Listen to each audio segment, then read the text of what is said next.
আপনি কে? আপনি কি ওসমান? হ্যাঁ আমি ওসমান, আপনি কে? আব্বা আম্মা দেখেন কে আসছে। কেমন আছিস বাজান? এই তো ভালো আছি আমি। কিন্তু মা, আমাদের বাড়ির সামনে এই মেয়েটা কে? মা পোলাই কি কয়? এটা তো তোর বউ। কি কি উল্টাপাল্টা কথা বলতেছো মা? এই বজ্জাত মেয়ে তো আমার বউ হইতেই পারে না। আমি যারে টেলিফোনে বিয়ে করছি সে মাথায় হিজাব পরতো, শাড়ি পরতো। ও এই কথা। আপনার জন্য যখন আমি ছবি তুলে পাঠাইছি তখন আমি হিজাব টিজাব পইরা শাড়ি থ্রি পিসেরই পরছি। ওরে আল্লাহ, কি বলতেছে? তার মানে ছবিতে একরকম, বাস্তবে আরেক রকম। এই ভালো কথা, তোমার এরকম কালো লাগতেছে কেন? আমার গায়ের রং তো হালকা ডিপ, এর জন্য আমার কালো লাগতেছে।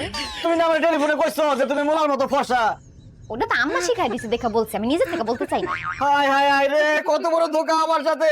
বেঈমান, মিথ্যাবাদী, আমি তোর সাথে সংসারই করব না। এই তুই বাড়ি থেকে বাইরে যা। মগের বললো কইছে না আমারে বিয়ে করছেন, সারা জীবন আমার সাথেই আপনার সংসার করতে